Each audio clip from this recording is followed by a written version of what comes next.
Ya pemirsa, sebelum kita melanjutkan dialog, kita lihat dulu grafis yang akan kita tayangkan. Ya, ini adalah tadi pos-pos anggaran terbesar dari 7 kementerian negara dan lembaga. Nah, ini Kementerian Pertahanan 95 triliun, Kemendikbud 67,2 triliun, Kemenpu 74,2, Kementerian Agama 50,5, dan ini kita lihat sisanya di Kementerian Perhubungan juga 44,6 triliun.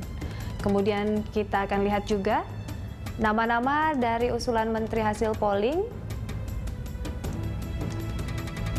Ya, ini tadi kita sudah bahas Kementerian Pertahanan, Pendidikan dan Kebudayaan, juga Pekerjaan Umum. Kita lanjut lagi. Ya, ini Kementerian Agama, Kesehatan, Polri, Perhubungan, dan ini ada beberapa nama juga dari politisi. Nah, ini ada cendekiawan juga Komarudin Hidayat mengisi pos Kementerian Agama. Ripka Ciptaning untuk Kesehatan, dan Perhubungan Ignatius Jonan. Yang kita tahu Ignatius Jonan adalah mantan dirut PT KAI ya, kalau kita lihat di seleksi menteri.com, yaitu Komarudin Hidayat juga mengisi pos untuk Kementerian Agama, Lukman Hakim Saifuddin, M. Yasin Zaim Uhrowi. Ada, kalau kita lihat Kabinet Alternatif Usulan Rakyat, Azumardi Azra, Lukman Hakim Saifuddin, Siti Musdah Mulia, dan Alwi Syihab. Untuk Kementerian Kesehatan, ada nama ini Akmal Taher, beliau adalah dokter bedah, dan kalau kita lihat Ali Gufron Mukti Wamen, Andi Wahyuning Sihatas, Fahmi Idris. Nah, ini Hasbullah Tabrani. Iya. Fasli Jalal untuk Kabinet Alternatif Usulan Rakyat, ini mengisi pos dari Kementerian Kesehatan, juga Ripka Ciptaning, Ali Gufron Mukti, Siti Fadila Supari. Untuk Kementerian Perhubungan ini Cepi Hakim, Danang Parikesit, Pakar Transportasi, dan Ignatius Jonan, dan juga ini mantan Gubernur DKI Sutioso. Ya, ini ada juga dari seleksi menteri.com, ada Emir Syahsyatar, Bambang Susantono, dan Ignatius Jonan. Ya, tanggapannya nih Prof, ini beberapa nama juga dari kementerian yang lain cukup familiar. Tadi popularitas juga, ada biasnya lagi? Enggak, ini ada contoh. Tadi misalnya ya, kalau kita melihat sosok seperti Fasli Jalal. Betul. Ini kan profesor, ya, pernah lama di Bappenas, ya, pernah jadi wakil menteri. Ya, dulu 2009, saya ingat itu sebenarnya dinominasikan oleh majalah Tempo sebagai salah satu calon kuat Mendiknas. Tapi kan ceritanya lain lagi. Ini contoh kasus sebenarnya satu orang yang berpengalaman luar biasa, walaupun tidak terlalu populer di publik, gitu ya. Jadi ini masuk dia. Jadi saya agak bingung juga ini kenapa bisa masuk gitu. Biasanya publik tidak terlalu tidak tahu nama itu gitu loh. Akan lebih gampang publik tahu nama-nama seperti katakan sekarang Fahmi Idris, karena ketua BPJS kan, tiap hari iklannya ada di TV misalnya gitu ya. Ini juga agak mengagetkan misalnya Hasbullah Tabrani, ya. Walaupun kalau dari riset saya juga punya riset yang begini, ada, saya udah kirim ke Pak Jokowi. Pak Hasbullah ini memenuhi syarat gitu, karena dia konseptor yang bagus untuk sistem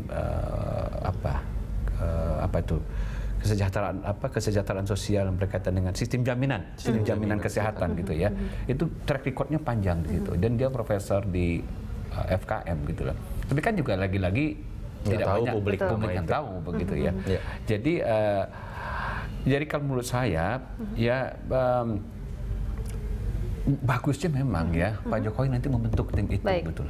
Mungkin saya kira udah kali ya timnya nanti di dalam ya, gitu yang akan ya. Jadi kalau mencari menteri kesehatan ya Pak Jokowi punya panel 20 ahli orang-orang kesehatan yang menelisik nama-nama itu. Gitu. Itu lebih bagus gitu. Baik, Mas Toto, ini kalau kita lihat opsi formasi dari Kabinet Jokowi yang sudah punya ini dimiliki oleh Jokowi juga ini versus dengan formasi dari Kabinet hasil polling, akan seperti apa dinamikanya, dan jika Jokowi memilih usulan rakyat juga akan seperti apa? Jika tidak, bagaimana? Yang harus dikedepankan adalah pembangunan sistem yang menurut saya agak gagal dilakukan oleh SBY.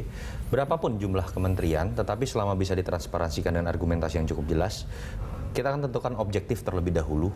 Untuk objektif sebuah negara, kemudian kita tentukan struktur dan sistemnya, baru kemudian kita cari orang-orang dalam posnya. Yang kita lihat kan Pak SBY kemarin kan misalnya dalam reshuffle terakhir, ada beberapa struktur kabinet bahkan harus berubah karena ada nama-nama tertentu yang harus dimasukkan. Saya harus sebutkan, Kementerian Kebudayaan dan kemudian ditambah tiba-tiba begitu ya dengan ekonomi kreatif karena kebetulan Ibu Mariel Kapang betul mengakomodir orang yang memang di bidang ekonomi. Lalu kemudian ada seperti Wamen pun saat itu Mas Denny Indrayana sampai ada permasalahan sampai aturan diubah kemudian mengenai kepangkatan dikarenakan seakan-akan Mas Denny Indrayana harus ada di posisi itu. Seperti juga Pak Jero Wacik bahkan sempat ledekan yang tidak memiliki background dari bidang ESDM, belakangan setelah jadi Menteri ESDM nama insinyurnya mulai diletakkan kembali padahal insinyur teknik mesin juga begitu misalnya.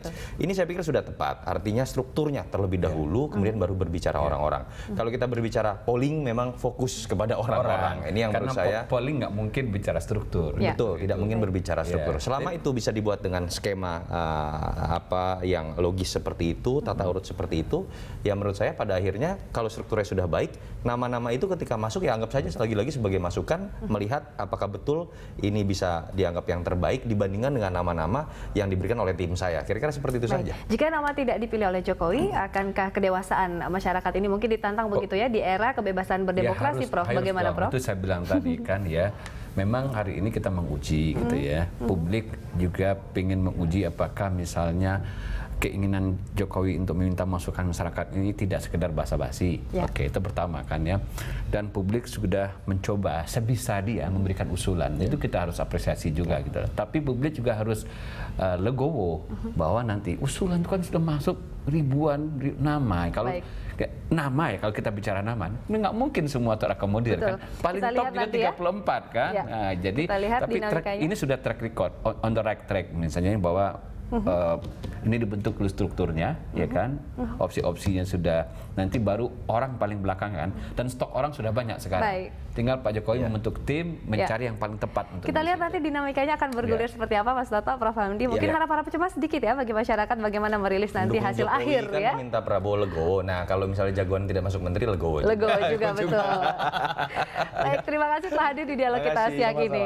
Demikian dialog kita pemirsa, kami akan memberikan informasi lainnya, informasi menarik untuk Anda sesaat lagi setelah jeda pariwara.